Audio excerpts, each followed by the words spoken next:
You're listening to the All Night Society, an actual play podcast brought to you by Queen's Court Games.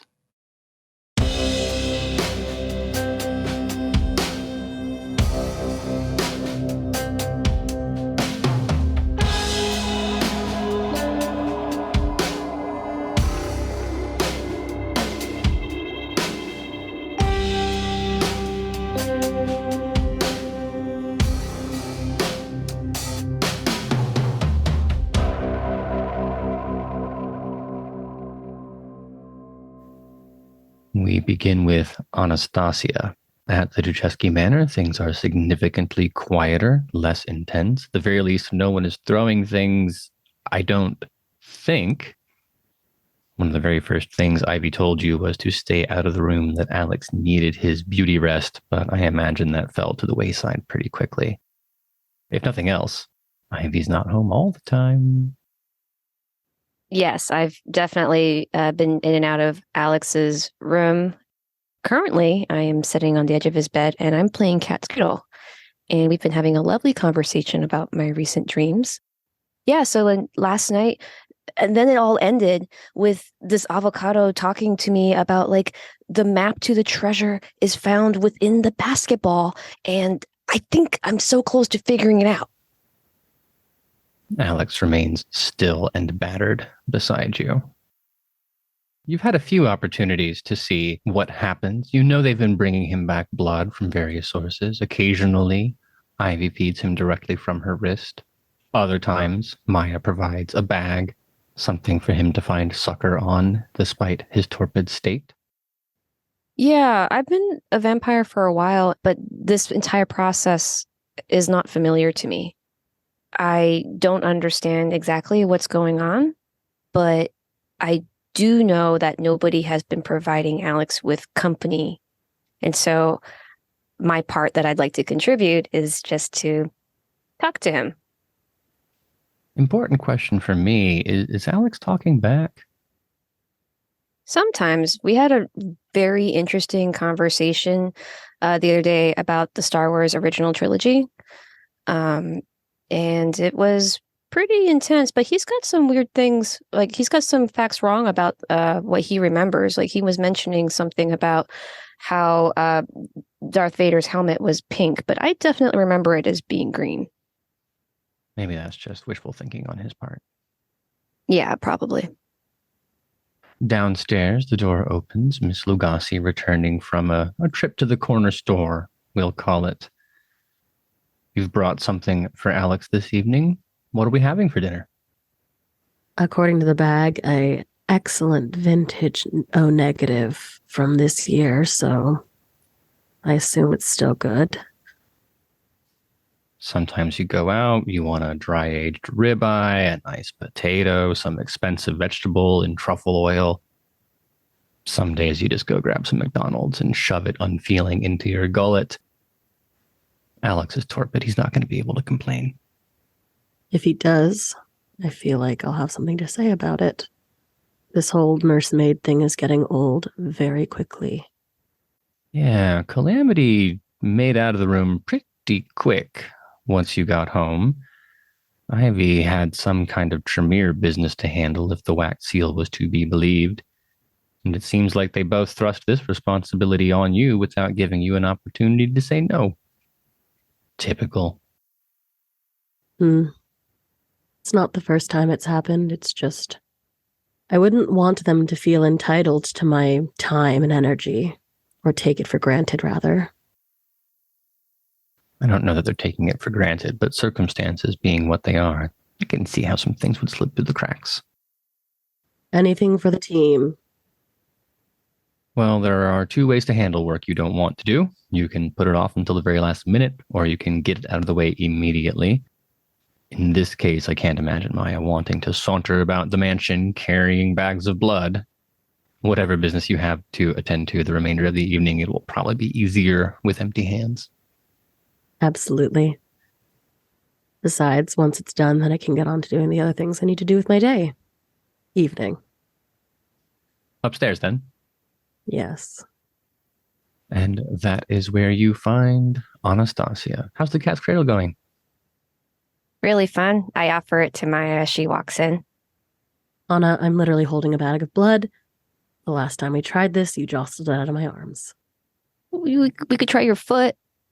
I do not have that kind of dexterity, nor am I going to call upon the powers of oblivion to play cat's cradle with you. Okay, next time. Not for nothing. Shadow tendril cat's cradle. That would be, a hideous waste of the powers Kane has given you. But also, It could be said that I have a casual relationship with whatever is beyond this. It's not that casual. yeah, you'd feel pretty silly accumulating an umbral stain because you wanted to see if you could make a cat. Pretty much. Well, nursemaid Maya walking on over to Alex's mostly healed body. There's no rhyme or reason to which wounds his corpse has decided to repair first. We know that Calamity stripped him out of the combat gear, leaving him, I'm assuming, respectfully in his undergarments, but otherwise available to be witnessed. CW naked. Excellent. Do you bother pulling the blanket back? It's going to be messy. The blanket comes off. It's not my first rodeo. Unfortunately, it is a little easier to clean skin off than it is to continuously run a washing machine.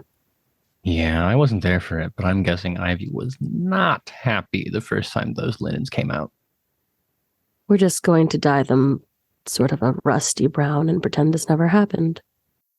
Already halfway there if the laundry basket is to be believed. Well, the next part's fairly easy rote, I imagine, at this point. A sharp nail, a little bit of a claw, nick the bag somewhere, and then, like a squeeze pop or a Capri Sun, you have to roll from the bottom. You wouldn't want to leave any of it still in the bag.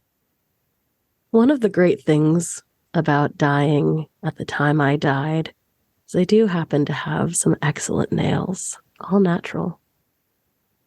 Propping Alex's jaw open. It's a bit like that maneuver they teach you when someone's choking. You have to kind of reach in and hook the jaw down. It's not rigor mortis. It's stiff. There's something that feels very mortician table about the whole thing. Visibly dead, but not rotting, behaving a bit like a normal body. There's no mistaking him for what he is. And then the undignified presentation of the meal. I don't know if it was like this in college in the 80s, but I imagine Ivy, if nobody else, would understand the difficulty of pouring a liquid into someone's mouth while they're laying down. All that's missing in this case would be Anastasia in the corner yelling, chug, chug, chug. I glance over to Anna, just in case. I'm just watching with complete concentration, just fascination.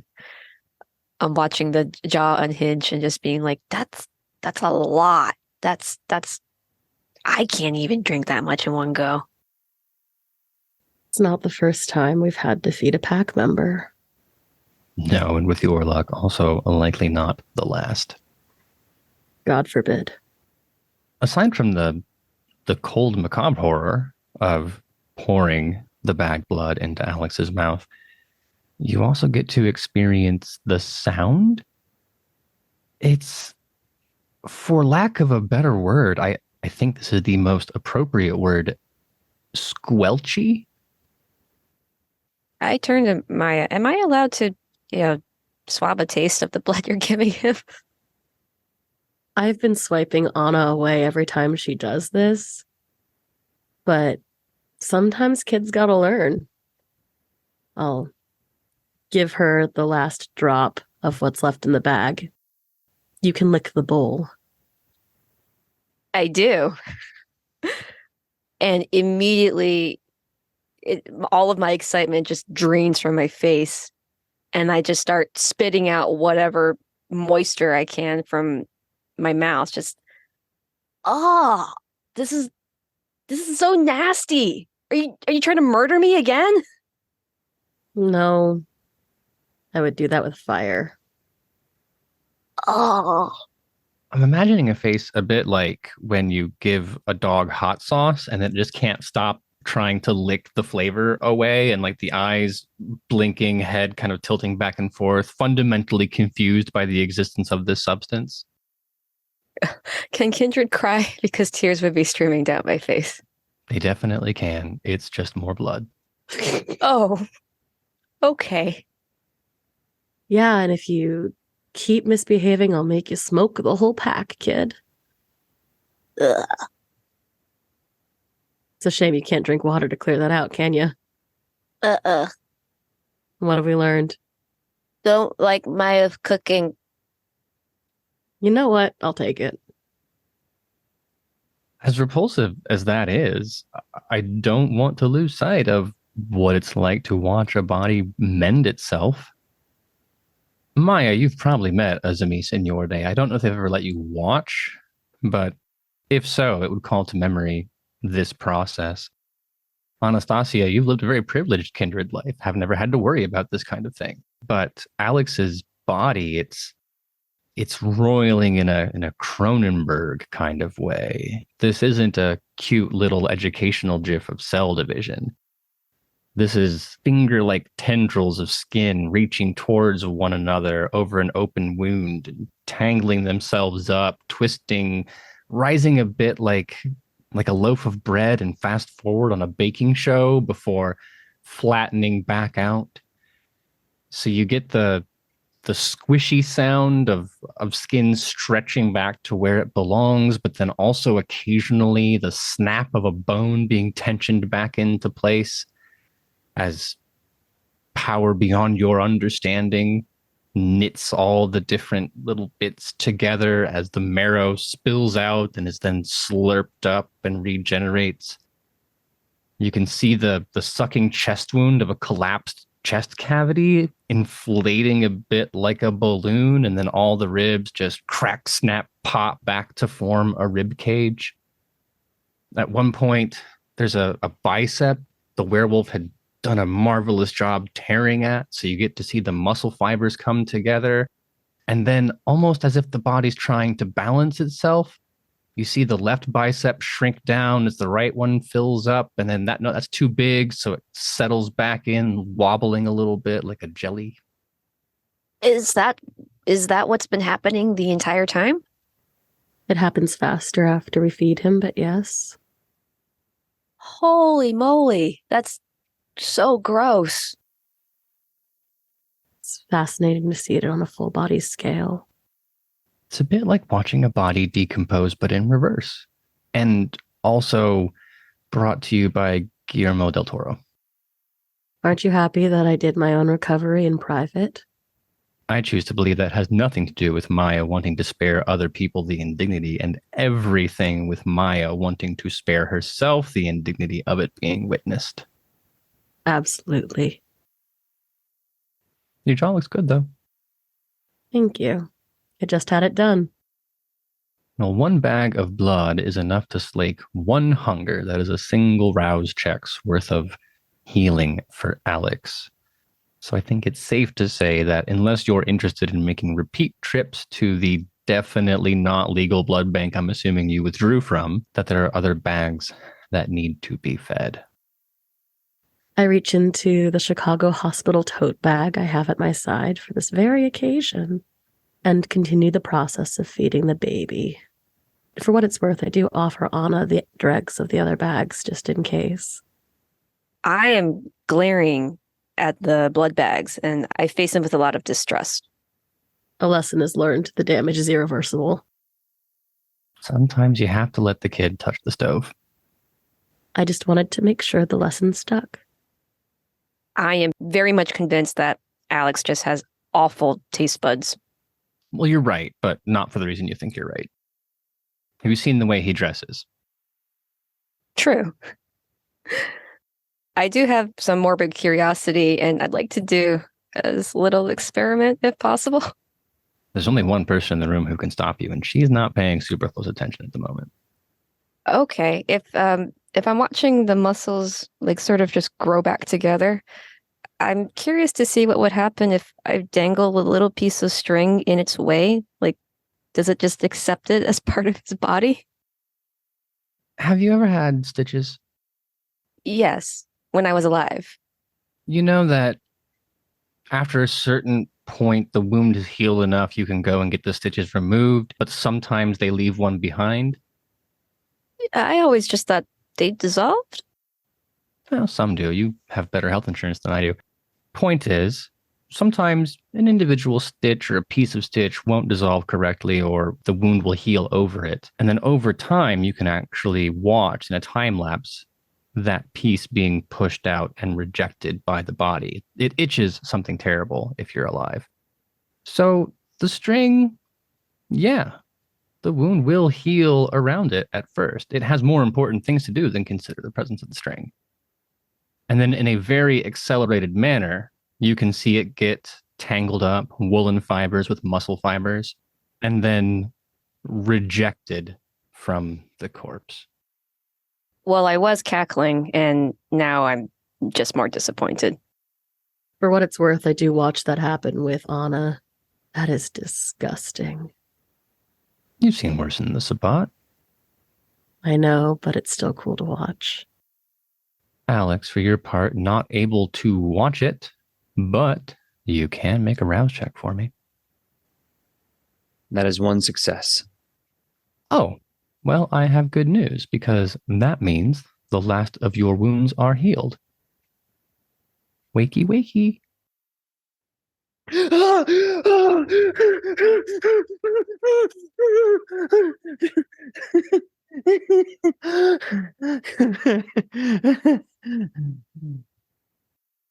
Alex comes hurtling back to unlife, paralyzed for a split second by the sounds of helicopters and gunfire before realizing that the four walls around him belonged to the Druchesky Manor.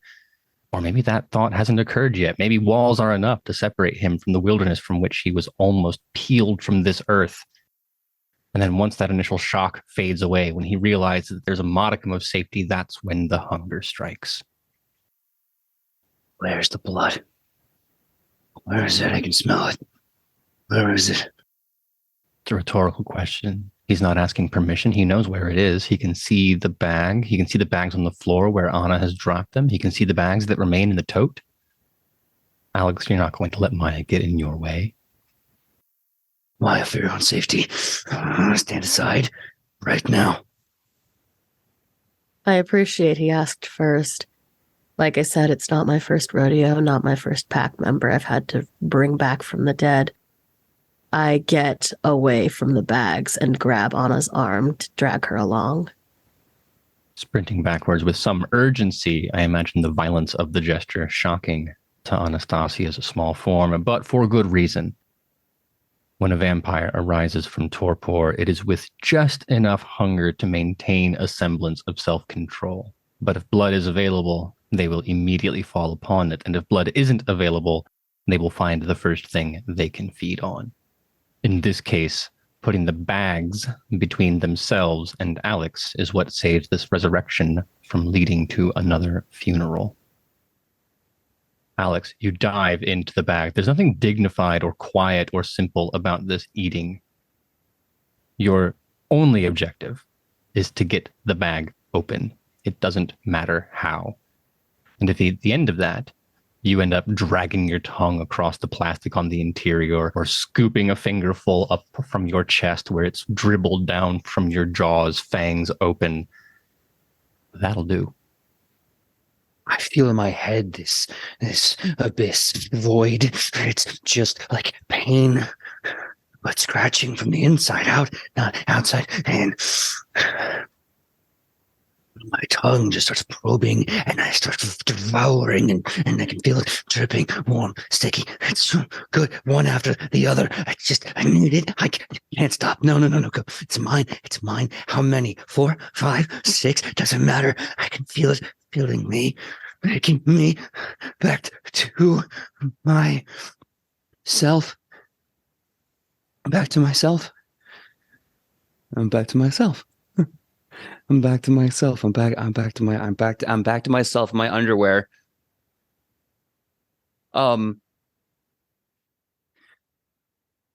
Hi. I'm not in a car. What? How did I get how did I get here? Where did I go just now? I was in a car. And I got big time shot, and now I'm here in my undies. What is I have a lot of questions. I hiss and I'm hiding behind Maya in not like a fear way, but in like a can't handle the disgust way.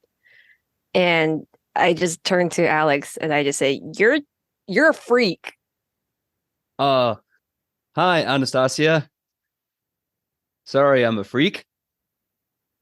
And then I slowly realizing further shame, slowly put my hands around my Calvin Klein's. The blanket's there if you need to cover yourself more fully. I awkwardly, blindly grab out into the universe for the blanket, clutching it. I then wrap it around my midsection down. Alex, I'm old enough to be your great grandmother. I do not think I care what you're wearing down below. You're supposed to be dead. Well, I mean, aren't we all just a little dead? No, dead or dead. But less alive. There's no good way to describe what's going on right now. This shouldn't. How are you awake? You don't know why you're awake. Fuck. No, I don't. All I know is, like I said, I was in the car. I had something hit my chest really hard. I'm imagining a bullet. And then everything immediately went dark. And then I thought I heard over and over again, Calamity and Ivy. I don't know what, but they sounded disappointed, scared. I don't know. I think I did that. I don't know. And then Darth Vader had a pink helmet. I don't know. I have so many weird thoughts. And then suddenly I'm awake and I'm not in the car. And I'm here in my underwear. Again, sorry, Anastasia. So you tell me. This is my second week of doing this shit? I don't know what this is. No, that's what's confusing. It's your second week of doing this shit that helps. This shouldn't have happened this fast. I point to the empty blood bags on the floor and I was like, You drink nasty shit. There's a taste in the back of my mouth. I don't like it. I don't. It's like when you eat a lot of eggs and beer and you get that kind of phosphorus gassy taste in the back of your. Oh, so glad I eat bad guys and predators. They taste way better than this. It's the anticoagulants you're tasting.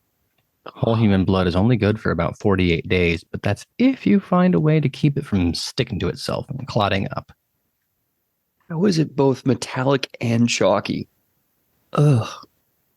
Life's chemical mysteries. But Maya does raise a good point. The length of time a vampire is committed to torpor is determined by their humanity.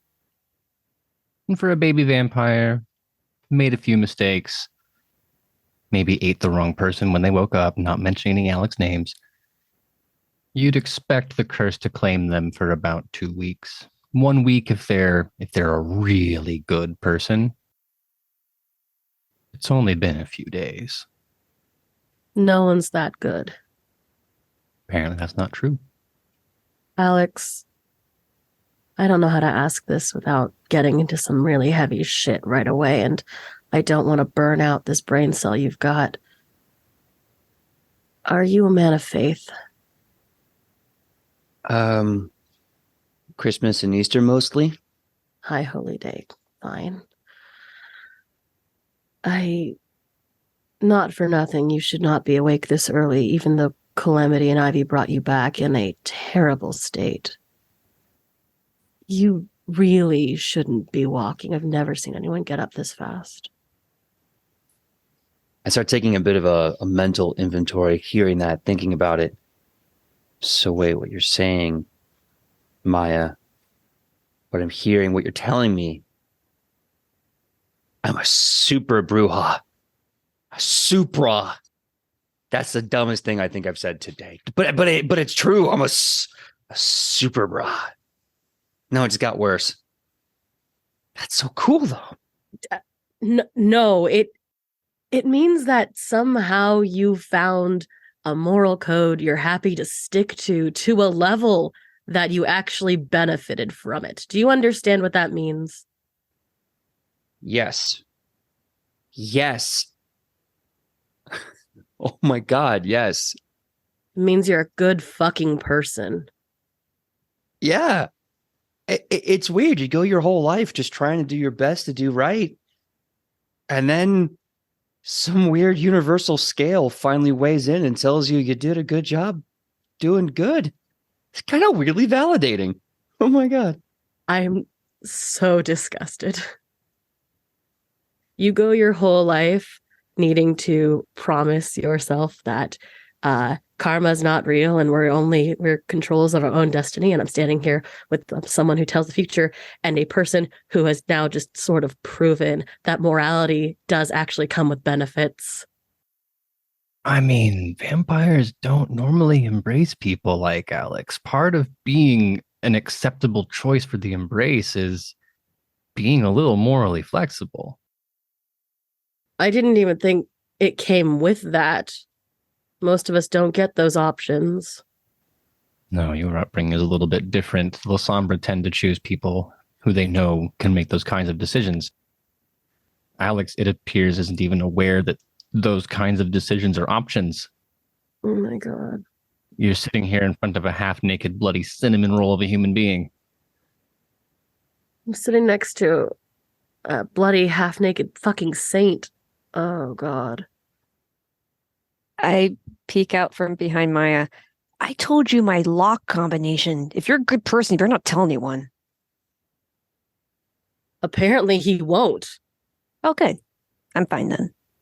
That's an invasion of privacy, and I respect you for trusting me with that. I found myself laughing and extremely validated and excited and so joyous. And then like a door slamming shut in the back of my head, this loud thud causes this creeping darkness to take hold of me as I realize something. I already said it. I was in the car with two people. I got shot real bad. And I wake up here without those two people. And a slow dread starts to come with that realization. Hey Maya, yeah, let's talk about being so good you can't die later. But I died on the mission. What happened? Was it successful? Did they make it out okay? Is Calamity okay? Is Ivy fine? What did we get them all? What happened? Is the werewolf dead? What happened? Ivy and Calamity are fine for whatever value of fine you want to give it.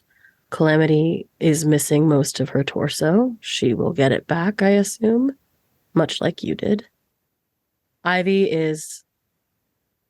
I want to say she's okay, but I don't think Ivy's personally okay, but she's physically walking around. All right, so she's Ivy okay. From what I can tell, yes, the werewolves are gone. The SI element was neutralized, and now we're working on the next steps. I don't know where Ivy is. She will be back soon. I hope, having had something good to say about what we do next. Okay. Maya, small question for clarification's sake. Is Calamity also sleeping? Or No. are they awake? They are awake and walking around because they knew not to get shot 1 billion times. Oh, I thought she was recovering from like the waist up or something. Okay. All right. You'll learn. You're only 2 weeks old, and apparently pure as driven snow.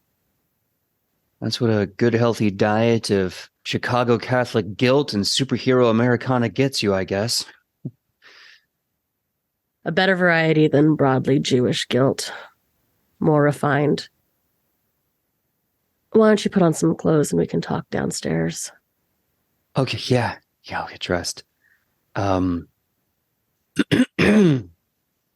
clear my throat awkwardly a few times as my eyes kind of point to the door. If you could, Oh. yeah, I'm not good. Mm-hmm. Anna, come on.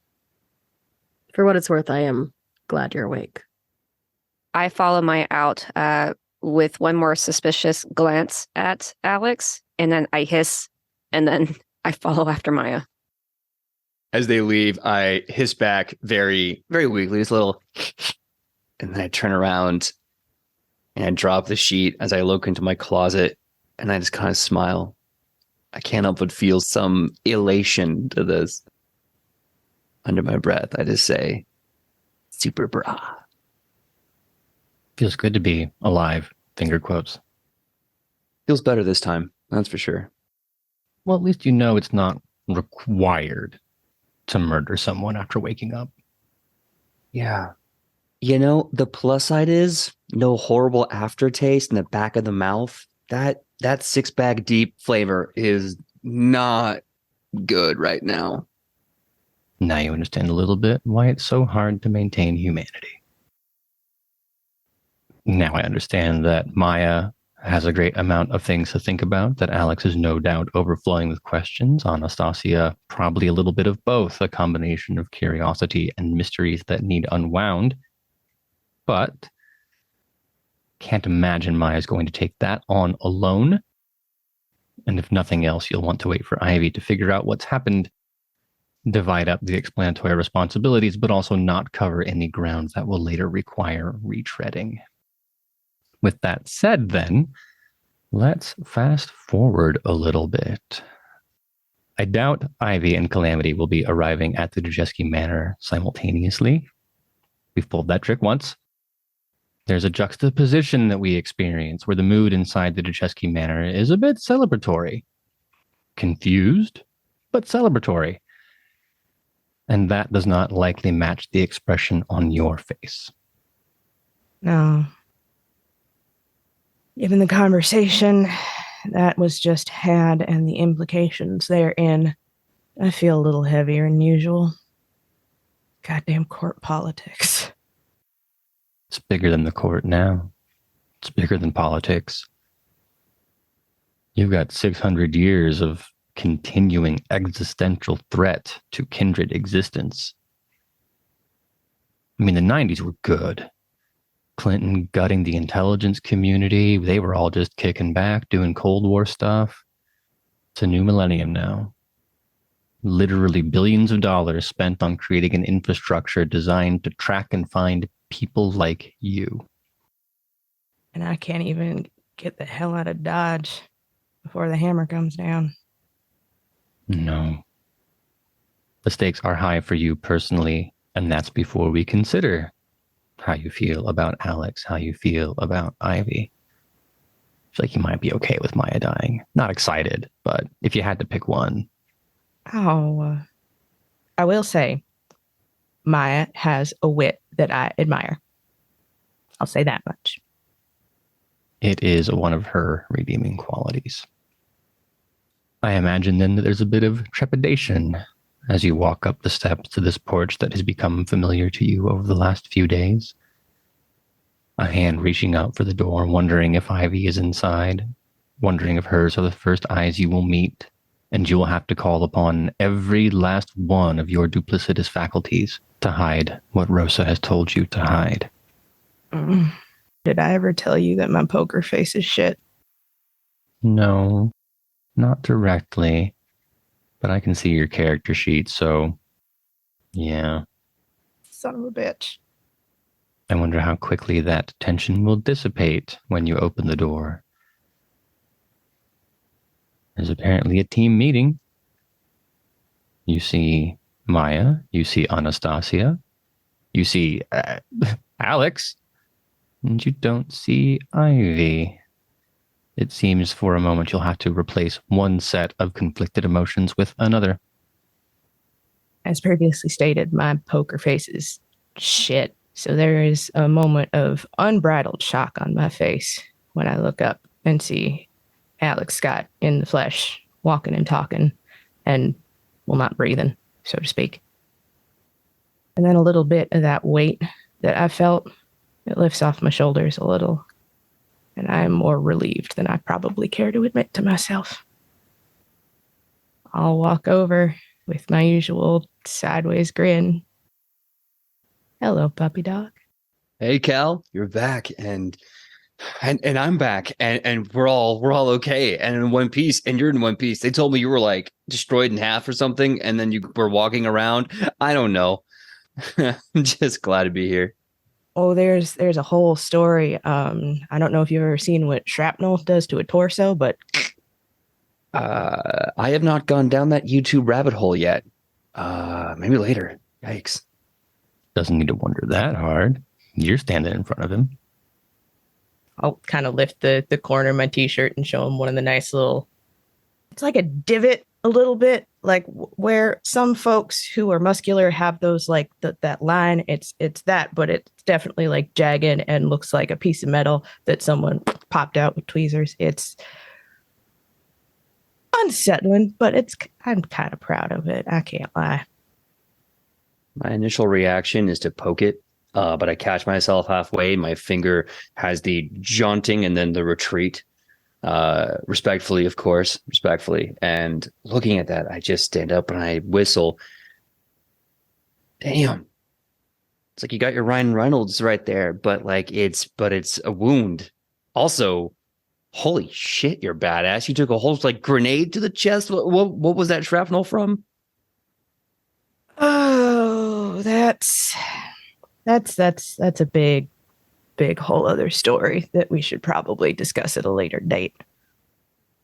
Yeah. We probably should have a discussion too. I just came up from like a whatever it was, and I think we're trying to figure out what to do next because I mean I left on a big high note, if you will, and I'm very confused, but I'm alive, right? In a manner of speaking. Calamity, not for nothing. You also expected Alex to be out for a little longer. Although I would expect, having spent more time with him, it's less of a shock to you. Yeah. It's more than a little strange. I haven't met that many fledglings in my time, but even so, I was expecting another week and a half. This is new. But as you said, given what I know of the pup, not entirely surprising. Maya, Anastasia, you've been privy to this reintroduction, of course. If for no other reason than it interrupted the conversation you were already having. Calamity, how was your meeting? Informative. There's no bullshitting a bullshitter. I can see there's something behind Calamity's face. Well, that's something we can let the dice resolve. Maya, you would roll wits and insight. Calamity, to defend against that, what posture are you taking now? When you see Maya trying to read you, how do you push back? It's something that I've encountered before, and it is something that will always get my hackles up. I'm not a fucking book, bitch. So you square your shoulders off a bit and narrow your eyes, daring her to push. And as I look straight into Maya's face, I just tell her, it was informative. Then let's call that intimidation and composure. You know, it's been a rough couple of days, and I'm a little hungrier than I usually like to be when I start my night. So how many successes from that? There's one success. And Miss Lugasi? The last time I checked, 3 is more than 1. I didn't do too well on my GREs, but I do believe that math is correct.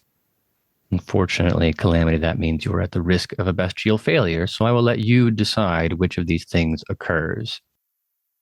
You can either assent to Maya reading you. She will know that something happened in that meeting, disturbed you, that it is likely deeply personal in nature, attached to the coterie, not a generic being upset about Chicago politics or, oh, I'm so mad I have to stay in the city. She would be able to tell that it's related to someone who lives in this house. Alternatively, the beast hates being probed. You could lash out in a way that people would say is stereotypical of gangrel who don't understand how to behave themselves in polite company, but it would be a violent escalation. The temptation is there. I won't lie to you.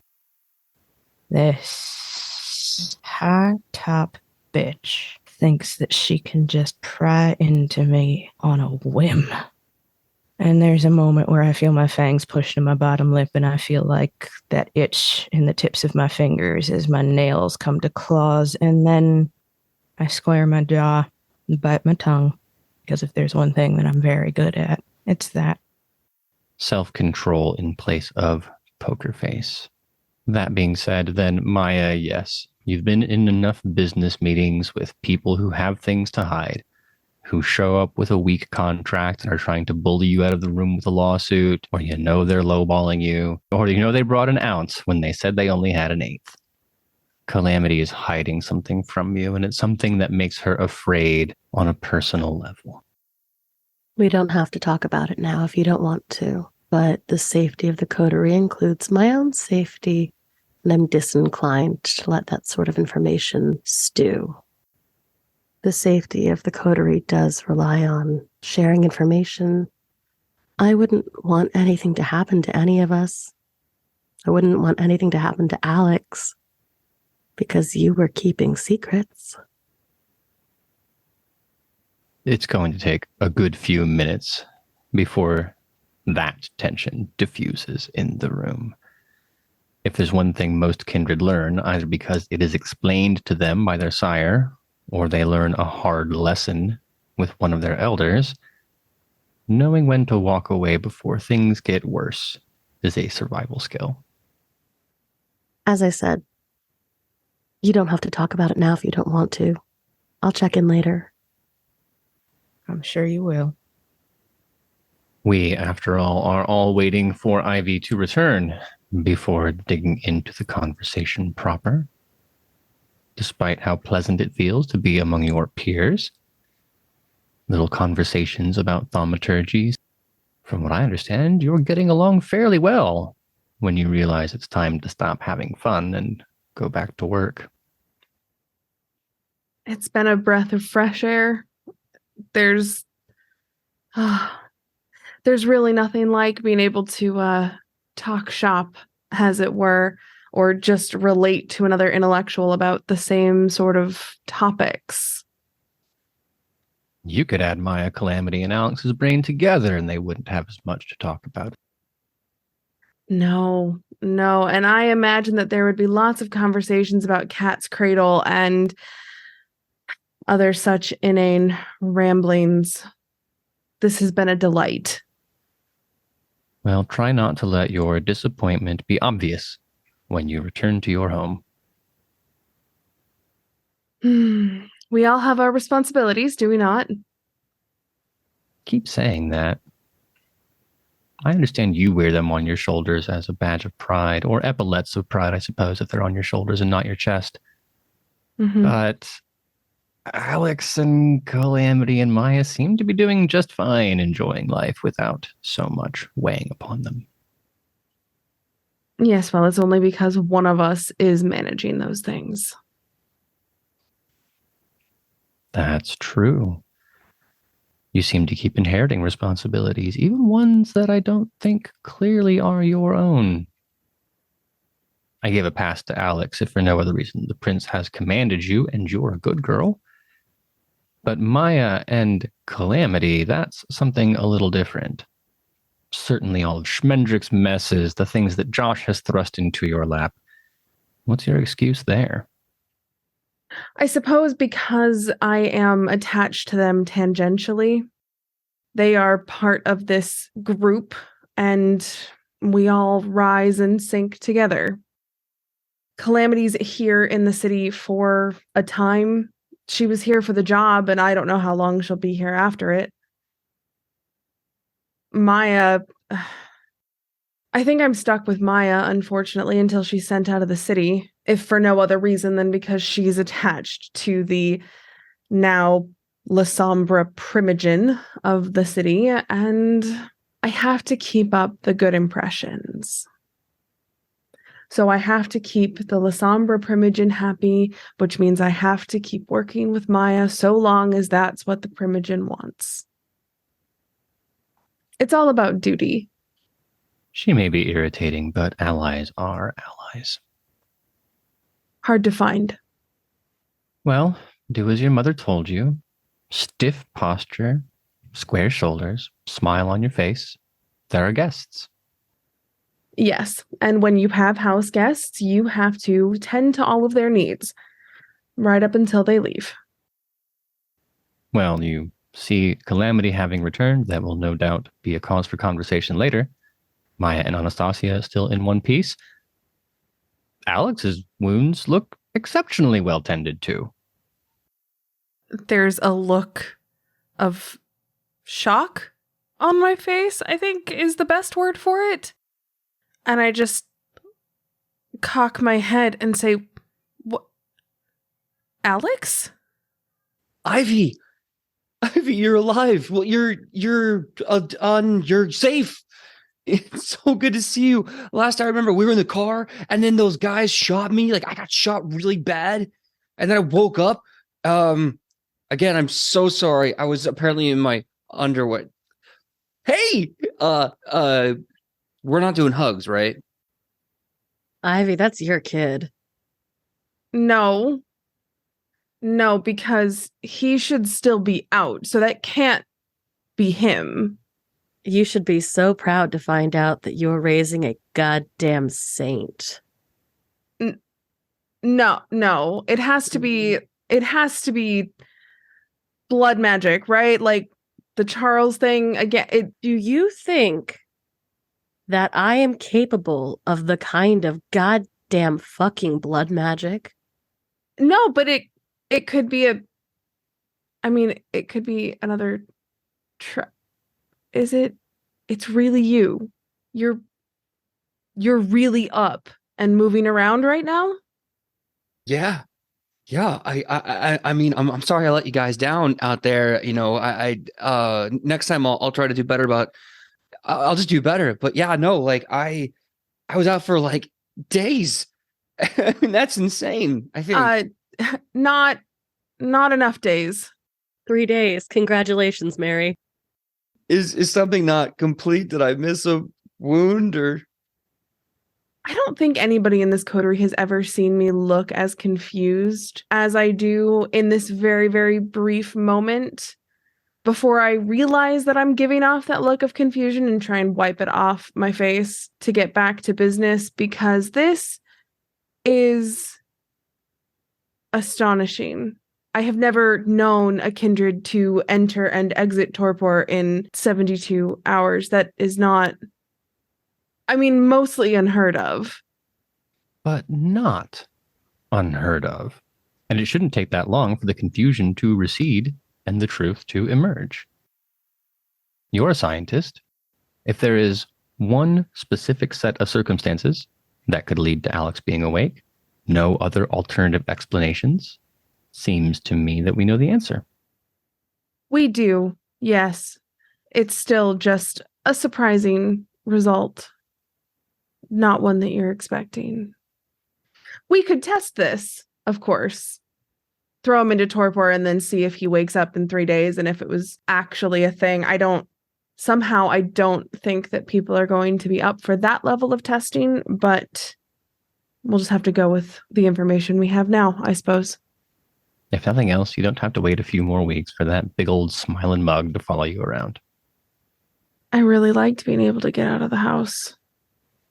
Well, on that note, I do believe the next topic of conversation involves leaving the house. This is the first time the coterie has assembled to discuss their findings. We have a fairly good idea of at least which subterranean level Jason Newberry is being kept on, if not his exact location. Your enthusiasm for Alex's return notwithstanding, that would seem to be the most important question facing the group. So let's fast forward to that. We can assume all of the information that needs to be shared is caught up. Everyone's brought into the loop. Ivy would not miss an opportunity to explain in great detail how she arrived at the information she has uncovered. Maya would not miss an opportunity to make sure that Ivy does not outshine her to such a degree. Alex, Anastasia, you have different kinds of narrow vested interests in these questions, but certainly enough to want to pay attention. And Calamity, it's not like you have anything else you want to talk about. So let's begin there. We've talked about the tunnels under the city, apparently several hundred feet underneath Chicago. Jason Newberry waits. So basically, we know that he's underground, and the unfortunate problem is that it does not make it any easier to figure out how we are going to get there. And as loath as I am to ingratiate myself to another kindred, I'm concerned that our only option might be to reach out to the Nosferatu of the city. If it involves trudging through sewers, yes, that would be the case. I mean, sewers. This was a pretty high up there Malkavian, right? Used to be, correct? Yes, the high up. The Primogen. The Malkavian Primogen. Right, the Primogen. So would it stand to reason that the Primogen and the Malkavians would have guards protecting their sleeping body, assuming that they're sleeping and nothing else? I mean, if it's anything like what I just went through, there's not a lot of fist fighting you can do when you get attacked by 5 badasses. So like, do we know if there's anyone like on the payroll or whatever? Well, this is the concern that we had when Anna showed up. Because our thought is that if she's actually communicating with Newberry, and Newberry is in torpor because he's been staked,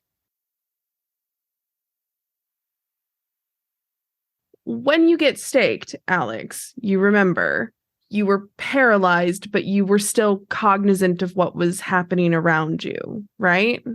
Yeah, a little bit. So think about what you just woke up from, right? We call that torpor, okay? You didn't have any recollection. You weren't aware of what was going on, right? So being staked, very different. We know that they staked Newberry ahead of putting him wherever they put him. The problem is, every night we wake up, our body uses Vita, we get hungrier. Statistically, Newberry should be in torpor because there's no Vita left in his body to power it. But if he's still communicating with Anna, somebody might be feeding him. Okay. So potentially someone is down there feeding him, but would there still there that means that there would still be someone else there that could also pose a threat, or maybe we could get hands on and get more information from. Actually, the puppy has a point. Ha. Checking in on Newberry's payroll. Anna, you have friends, right? Like you? Anna, you have siblings, right? Oh.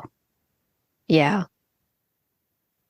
It is possible that if we can look into Newberry's holdings, there might be something that we can suss out.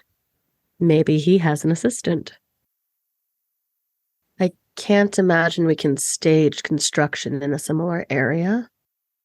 Actually, you kind of have a friend who's in construction. I'm curious about the logistics of that because it is kind of a government thing, and I don't know how much construction Horatio Ballard does for the government. 2 problems, though I have considered it as well. The first being digging around or staging construction around the site where we know or might know where Newberry is hidden is not going to be subtle. Additionally, and not that I think you care, not thrilled to continue adding points on Horatio's ledger if I can avoid it. Eventually, that's going to outweigh the benefit for him.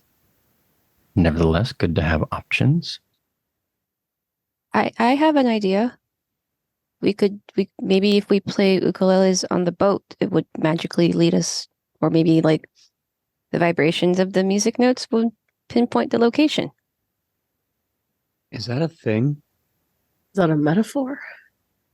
Well, the first drawing that I made that Maya really liked. That is upsettingly sensical. I don't like thinking that I've made any sense of something that came out of your mouth. Dowsing, right? Sounds stupid as hell. We have a vague sense of how far the tunnels stretch under the lake.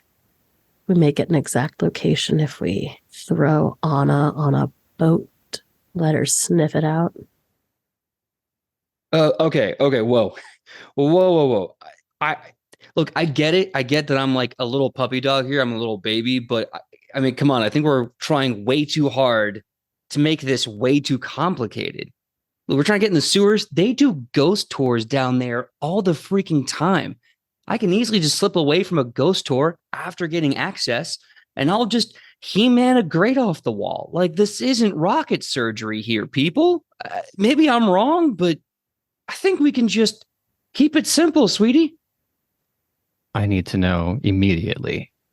Ivy, the plan has been reduced from 70 steps to 3 steps, and I know that your brain doesn't like that, so what face are you making right now? Every part of my face is scrunched up right now, actually. I'm very, very confused by this idea, especially because people have been throwing out a variety of feasible ideas, and it's all very complicated, so there's no way it could be as simple as just taking a ghost tour. My eyebrows are furrowed together and there's that little wrinkle in between them, and my mouth is upturned on one side and there's that small wrinkle at the top of my nose, and I just say, what are you talking about? Very intellectual disgust chic. Every question I have following Alex's statement starts with "are you" and ends with "idiot." I mean, why make anything more complicated than it needs to be if we need to get down there, and the fastest way to do it is to throw somebody a couple dollars and wander on down without anybody looking at us sideways. No. Look, we need to get down into the tunnels. We're not talking about the pedway. We're talking about the deep tunnels. They don't do ghost tours in the deep tunnels. That would be insane and a security violation. Do we all forget we have the Queen of Darkness with us in a dark sewer? How hard would it be to go down there, throw them $20 to get on the tour? Miss Lagasse can do her I gesture like a wizard I saw in a superhero movie once. And we can just be out of sight, out of mind. And, we don't have to jump through 19 hoops. Again, I can rip something off a wall, no problem. We'll go from there. Full offense, it's not an issue of whether I can sneak off. It's an issue of whether you can sneak off. I mean, the less we have to potentially poke around with the federal government, the better, honestly. In fairness, Ivy, there were vertical connections between different layers of the tunnels. You know that much. Not necessarily exactly where they are, but it's not unthinkable. Yeah, but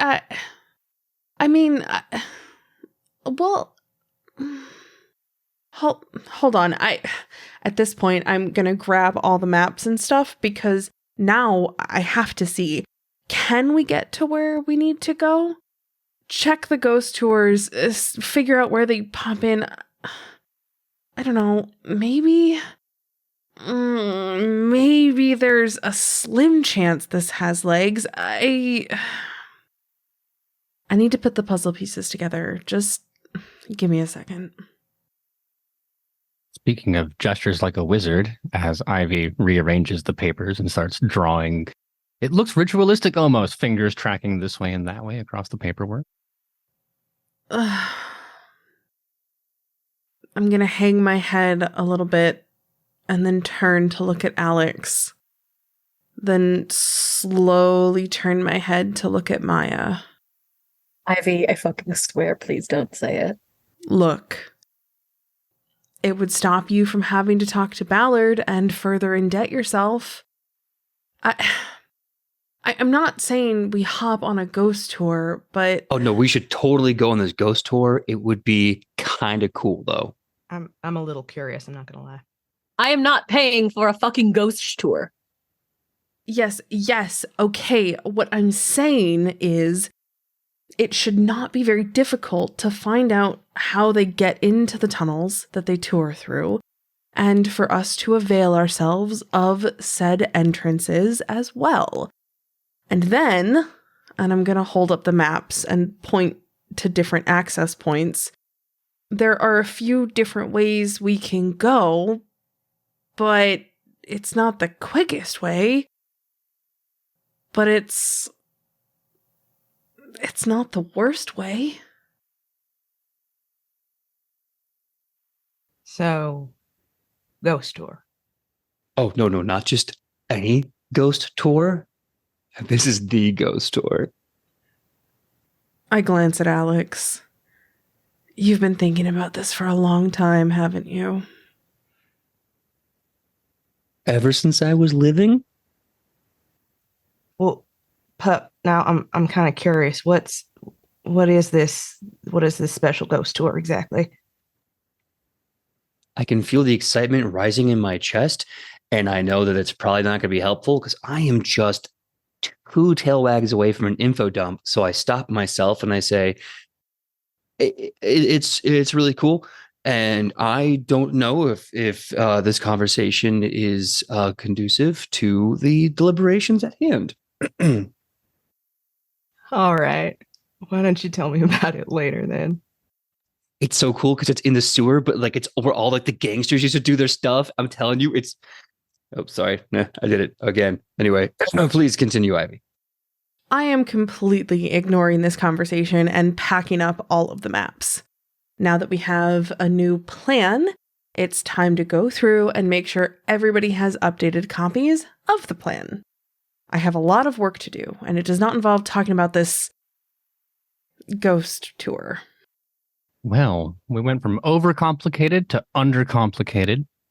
Training complicated for enthusiasm in this case, thanks to our young Bruja.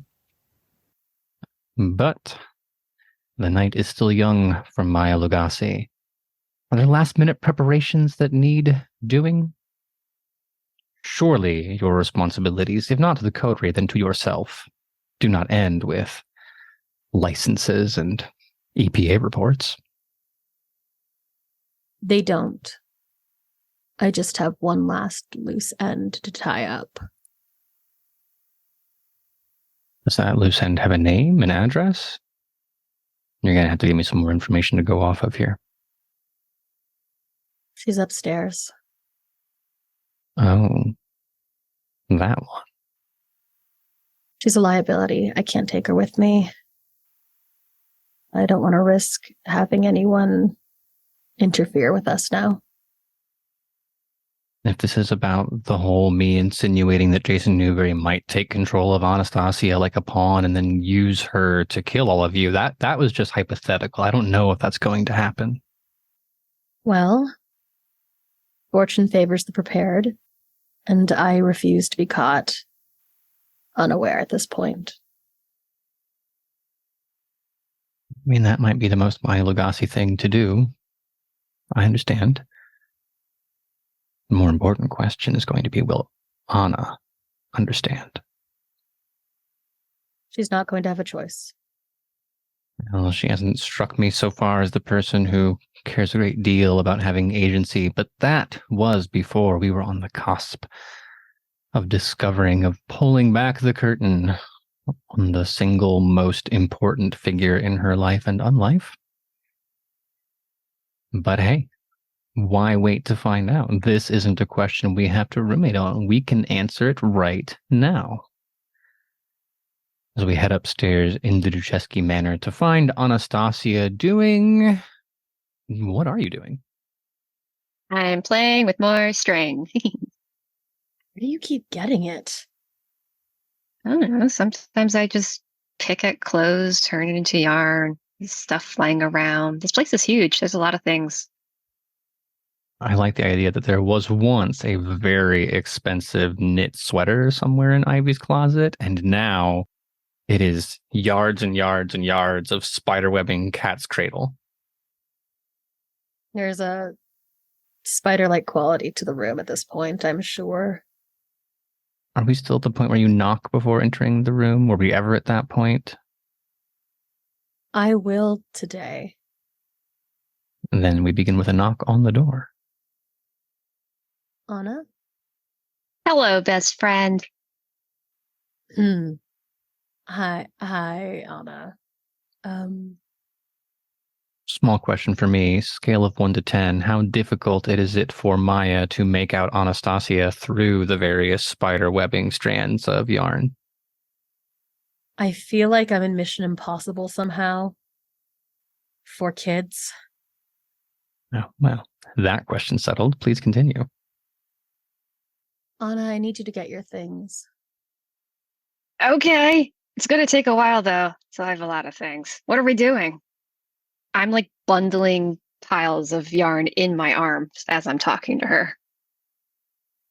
You know what? I have learned there are some questions we don't ask. We need to go. It's not safe for you here anymore, and I have arranged for something better. I knew Ivy sort of sucked. Sort of doing a lot of work in that sentence. Yes, and we have overstayed our welcome, I am sure. Did I still say thank you to her or goodbye? It's best we don't. Oh, well then fine. Rude. It's not rude, she just won't appreciate it, and I think you've left her a lovely body of work. I indicate what I can only describe at this point as a labyrinth of its own string. I find the madness web metaphor a little on the nose, but no one said good art had to be subtle. I don't understand how it is also somehow load-bearing. Science. It's an interesting scene because Anastasia is collecting yarn. The question then being where to pack it, because we've established Anastasia did not arrive in the coterie with luggage or belongings generally. It's true. I've been stuffing it in my sweatshirt. Visibly pregnant with crafting supplies. I'll be downstairs when you're ready. I can help you gather your things if you need, but it looks like you've got it under control. Yes, I look like the Stay Puffed Marshmallow Man with my yarn at the moment, and I am very pleased with the result. And so I waddle after Maya. Hey, Anna, I can't help but ask, your dad hasn't spoken to you since, well, these last couple days, has he? No, but sometimes he likes his hymn time. Okay. Well, maybe that gives you time. I don't think I've ever experienced you time before. I wonder what that's like. Clarity not something that comes easily to the mind of Anastasia Khan. Anastasia, I have to ask, do you find it suspicious the way that Maya is avoiding not only informing you of whatever plan she may or may not have, but informing anyone else in the house of that plan? To be completely honest, I am not suspecting anything. I am totally used to secrecy from my dad and then having it be a giant surprise at the end of the week or like at the end of the month or at the end of the year. And so I am fine with the secrets being kept because normally and in the past, it's worked out well for me. There's a layer of tragic helplessness in that I wish we had more time to interrogate. But that has indicated the kind of energy that Maya can expect to encounter as you descend the staircase and head out to the porch. No doubt a car you have summoned waiting for you. And it strikes an interesting picture because we have the camera facing the front of the manor, a very dour building. And then the juxtaposition of two faces, one giddy with excitement, looking all the more ridiculous based on the clothing. There's a surprise coming. Can't wait to find out what it is. And then another face, pardon if I'm presuming, Maya, but you haven't given me the impression you're going well out of your way to hide the mood. The nice thing about having a reputation for being a little bit brooding is that even if I am uncomfortable with the situation, it's not like you could tell. We going to best friend town, best friend town, best friend town. Are you singing? No. No, it's fine. We sort of are. I don't imagine Best Friend Town is the address you give to the driver. No, but Chinatown is. Is this information that you gave the driver in advance or information that you were revealing to Anna now? I'll tell them now. I don't want them to have a trail if I had to pre-arrange this. Fair enough. Well, now you have a destination. We know where Best Friend Town is. It's in Chinatown. Saves a lot of money on the sign when you can keep the TOWN and just change the first few letters. Production department is very happy about that. But the car goes into motion. Maya, is the enthusiasm grinding on the guilt, or does it assuage your concerns? Anastasia seems perfectly happy to go along with whatever it is you have in mind. You're the one who knows what you have in mind. I get the feeling that right now Anna would follow me off a cliff and then some if I asked. And that's the problem. Why is it a problem? That's a power you've felt more than happy to wield in the past. I would say it's what makes La Sombra, to say nothing of the Sabbat influences. Your birthright was the power to lead people who don't ask questions. This is different. You're going to have to explain yourself.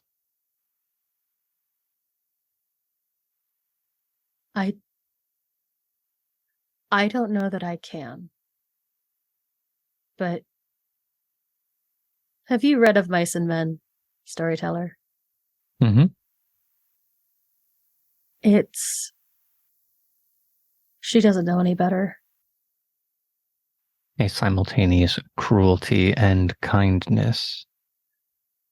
Honestly, a little paternal. Not a vibe that I've expected out of Miss Lugosi in the past. And hopefully not one that you will get in the future. Well, all the same, the drive continues. Anastasia, Alex told you what they're going to do. You know, in a few nights, all your friends, they're gonna creep up to the edge of Lake Michigan, find themselves a sewer grate or something like, scurry down like little mischievous dwarves into the depths of the city and see what they can dig up. Spoiler alert, it's your sire. I know. It's a really nice surprise that they're doing for me that really shows like how much they care about my happiness and the fact that they're willing to do this, like, you know, give me back the person I care about the most is I can't get over how nice these people are. Like I can't believe that like I just met them and but like, you know, like Ivy's a little weird, but like I'm so excited for what the future brings. I think I finally found my family.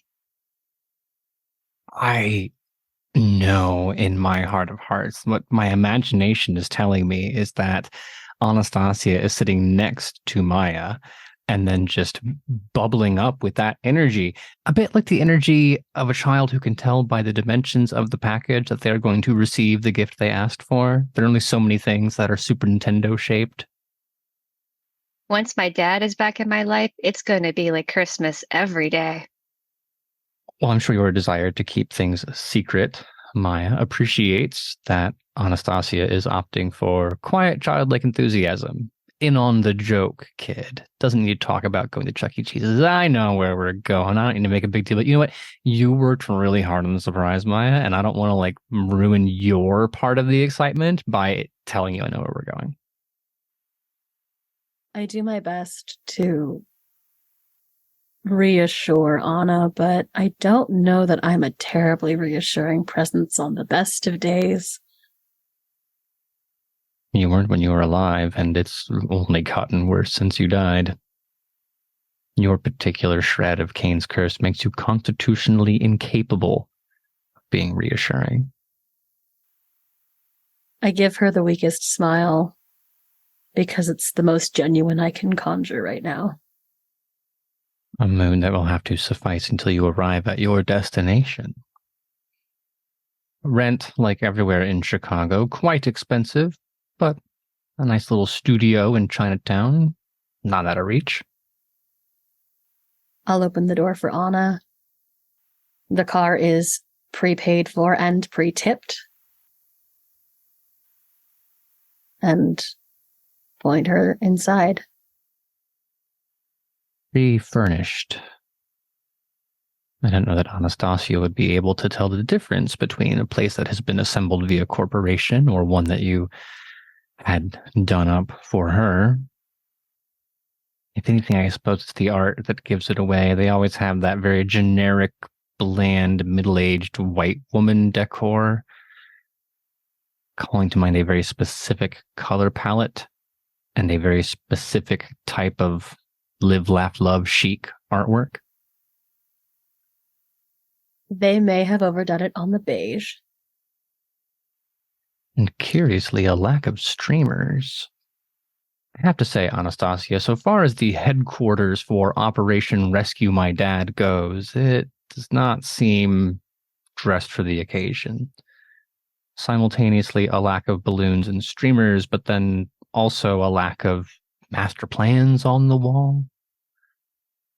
Maybe they're hidden, or like I have to look for it, or maybe they're just really bad at decorating.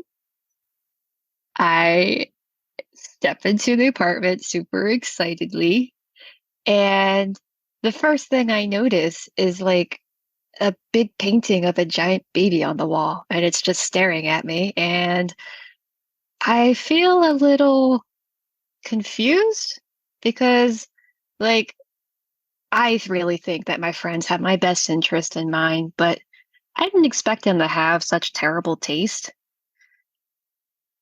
And like, maybe they're having budget reasons or whatever. Like, I get it, but I have to like appreciate the gesture that they're taking me out all this way and like putting in the effort. Like, for them to just, you know what, like I just got to be grateful, like for them to bring my dad back and like, or maybe I get to go with them and see him in person and help bring him back myself. Like, that's, maybe this is just like the place where like we're laying down low and like stakeout, like I don't know. I'm just excited to be a part of life right now. It's a safe house. Because like they know they can't take Jason Newberry back to like his haven because like the whole city's gonna be looking for him there, but they bring him here, then like it's genius. And then after, when I get to see him, we get to play dress up and hide and seek. And it's just going to be an even more amazing time. And what's best is my new friends get to join in on the game. I'm sure your dad's going to appreciate all the yarn. He's been pretty supportive, especially because they're load bearing. I start doing the usual as if I do this all the time. Safe house tour. Anna, there's a bedroom back there. Everything's pretty paid for, so it should be a good place to lay low for a while. It's all prearranged, so it's very much like the place you were staying before. I don't know that I can get the rest of your things. I'm sorry about that. Where's your room? What do you mean? Well, where are you gonna stay? I am not staying here. There's more than one safe house? You're so smart. Like, of course there's another safe house. Like, of course. Like, I'm so happy and I'm so excited. Like, just tell me what the next part of the plan is, and I'm good to go. Like, is this the part where I'm like going to be staking out with the binocular and like giving you notes about like the activity on the street and like telling you like what people are buying with their money in Chinatown in the morning market? Anna, after this, we're done. This is it. This is the plan. You can't be around for this next part. I can hold my own. I fought with you against a van. Like I can be helpful and help rescue my dad. Like that's my dad. No. Mm. Yeah. And that's the problem. You wouldn't even know where he was without me. Like I did good work. Like I should be able to be a part of the adventure to see. I should be the one who sees him first. Anna, you know that's not a good idea. What? Why wouldn't it? That's my dad. We're best friends. We've been through so much together. We had a sleepover. What do you mean I trusted you. You know, when you were first asking me about my dad and stuff and like helping me like try to figure out if I knew where he was and you were saying it was in my best interest and that you wanted to look out for me and that he was a bad guy and wanted to manipulate me, like no, it's you. You're the one who's been doing it all along. You're the one that's been pulling strings that aren't even proper nice strings and you're the one who's like me. Oh, how about that? Whether on purpose or accidentally, Anastasia has seen through the illusion. She's got you pegged, Miss Lugassi. She knows. I've let it get too far. I shouldn't even be having this conversation with you, Anna. You should be dead. I should have killed you the minute we met you, or the minute we found Newberry. And we haven't. This is grace we're giving you. I'm giving you. Because you're dangerous. It does not matter if you think I am your best friend or not, because this is not about us being friends. We aren't friends. You are a liability. And I am doing more than I ever should have in trying to keep you safe from this. But Jason has a connection with you that he is going to use to hurt us. He can somehow communicate with you, and you will hurt people. You'll hurt me. And it's not a question of if, it is a question of when. My father brought me up to be a good person. Your father is a piece of shit. He's never been a piece of shit to me. He's only been kind and understanding and caring. If anything, you're the piece of shit. You lied to me. You pretended that we were friends to hurt me. I didn't pretend to be friends with you to hurt you. I'm trying to do the friend thing now. What's the friend thing? Like, how is this in my best interest? You're gonna go see my dad, and then what are you gonna do with him? We're going to take care of him. You're lying to me. No, I'm actually not. Then why can't I see him? Because, Anna, you become a liability, and Jason will try to kill me through you. And I don't want to kill you. I can. You know this. And if Jason takes over your body, I will. And that wouldn't be a best friend thing to do. Oh, well, there it is, Anastasia. true colors flown, all the truth revealed, there might be something accurate about the way that Maya has framed the situation. You know that Jason Newberry has a way of getting into your head. And Maya, yes, she has lied about her intentions, but you've never known her to lie about the facts. And there is something about the way her eyes flitter, that slight worry that the reign of immortality might come to an end. You can tell there's a part of her that is afraid. Maybe of you or maybe of Newberry, but enough vulnerability to know at least that much is true. I've had 100 hypotheticals run through my head where it's like, well, maybe she's being manipulated. Maybe somebody lied to her. Maybe Ivy is getting into her head and telling her all these things and turning her against me, or someone else. But I also, for the first time, feel this anger that I can't explain. Like maybe that's what hate is.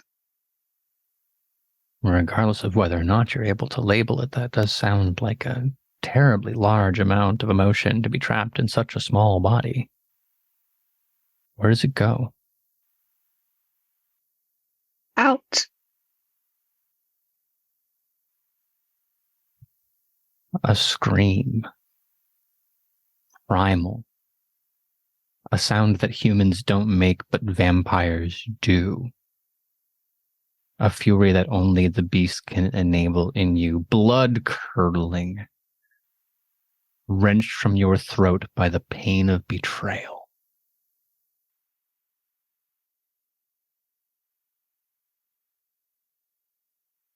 I have never felt an emotion like this ever. I've seen it on other people, but to experience this for the first time, I can't contain this energy that's coursing through me. I'm getting tangled in all of my own strength. I want to hurt, but I don't want to hurt. It's so overwhelming, and I can't even comprehend. Like the walls are spinning, and I don't understand what is happening to me. Maya, as unfortunate as it is, you probably do understand. You know exactly what happens when vampires lose control of their emotions. You just have a different word for it. So what do you do? A creature trembling on the verge of frenzy. Emotionally incapable of what you have inflicted, and soon physically incapable of containing it. That sound is it is terror. Bringing back the worst of your Sabbat days. You've heard vampires make that noise because you've made them make that noise. And you know what happens next. There's a part of me that reaches out and tries to stop her.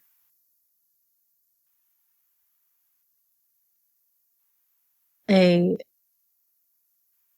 literal shadow extending to make the sound stop.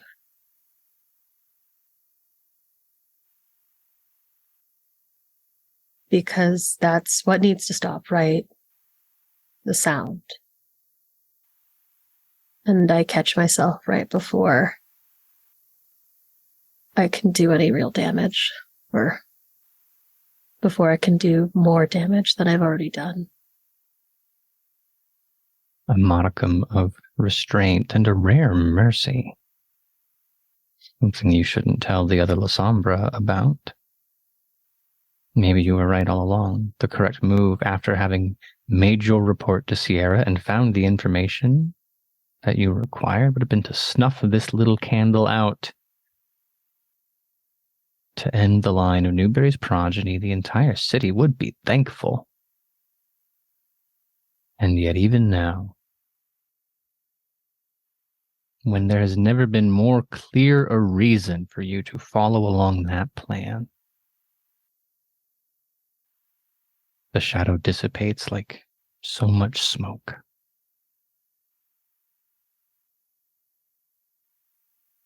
Storyteller? I've had a lot of people taken from me. I don't need to add one more to it. What do you do? I leave. I can't do anything for her anymore than I already have. Are you worried about what's going to happen when you're gone? Will she still be here when you've accomplished your Newberry objectives? Will she be here in a few minutes? Can you trust Anastasia to stay put?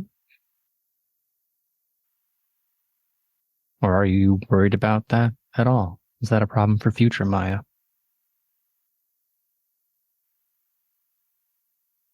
Well, it'll take her a minute to find the keys.